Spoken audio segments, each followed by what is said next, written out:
Friends, Saudi அரேபியால குளிர் பட்டையை கிளப்புது. Jacket ஒன்னு இல்ல 2 போட்டா கூட தாக்கு பிடிக்க முடியல. தீய சக்தி தீய சக்தி தீய சக்தி. சூப்பர்வா விஜய் அண்ணா தீய சக்தி சொல்லி பிஜேபி எப்படி போட்டு தாக்குறாரு தைரியமா. திமுக ஒரு தீய சக்தி, திமுக ஒரு தீய சக்தி, திமுக ஒரு தீய சக்தி, திமுக ஒரு தீய சக்தி, தீய சக்தி தீய சக்தி தீய.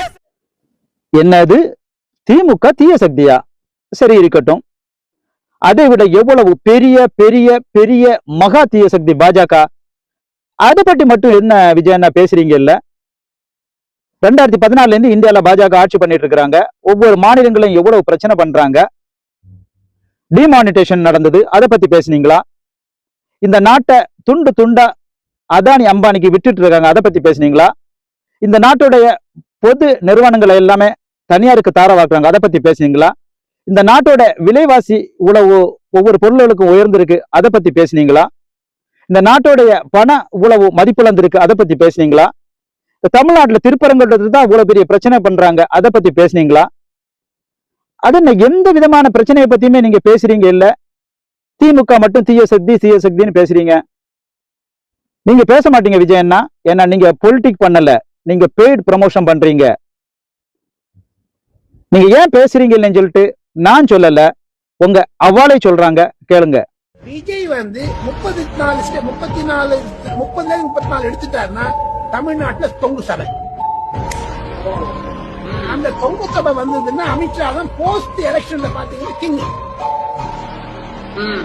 ஆர்.என். ரவி மூலமா புரியுதுங்களா? புரியுது சார். ரொம்ப கிளியரா கொடுத்துட்டீங்க. இதுக்கு மேல ஆடியன்ஸ்க்கும் நல்ல கிளியரா நேயர்களுக்காக புரிஞ்சிருக்கும் அப்படின்னு. அப்ப மு.க. ஸ்டாலினுடைய இது எங்க அப்ப வேளாது விசில் படும். அததான் அமித்ஷா சொல்லிட்டு இருக்காரு. இப்ப பாருங்க, விஜயினுடைய மெயின் எதிரி டிஎம்கே, எடப்பாடி பழனிசாமி மெயின் எதிரி டிஎம்கே, பாஜக மெயின் எதிரி டிஎம்கே, சீமான் மெயின் எதிரி டிஎம்கே, பாட்டாளி மக்கள் கட்சி அன்புமணி ராமதாஸ் மெயின் எதிரி டிஎம்கே, பிரேமலதா ஏடிஎம்கே, டிஎம்கே. அப்படி போயிட்டீங்கன்னா எல்லாரும் சொல்றாங்க எல்லாரும் எதிர்கட்சி பிளவுபட்டது திமுகவுக்கு சாதகம். அது இல்லைங்கிற நானு.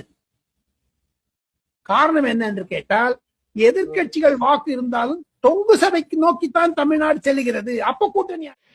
சோ மக்களே, விஜய் அண்ணாட்ட மட்டும் ரொம்ப கேர்ஃபுல்லா இருங்க. விஜய் அண்ணா இந்த தமிழ்நாட்டை பாஜகவுக்கு தாரை வார்க்கிறதுக்கு வேண்டிட்டு டீல் பண்ணிட்டு ஒர்க் பண்ணிட்டு இருக்கிறாரு. அதை மட்டும் புரிஞ்சு நடந்துக்குங்க. தேங்க்யூ.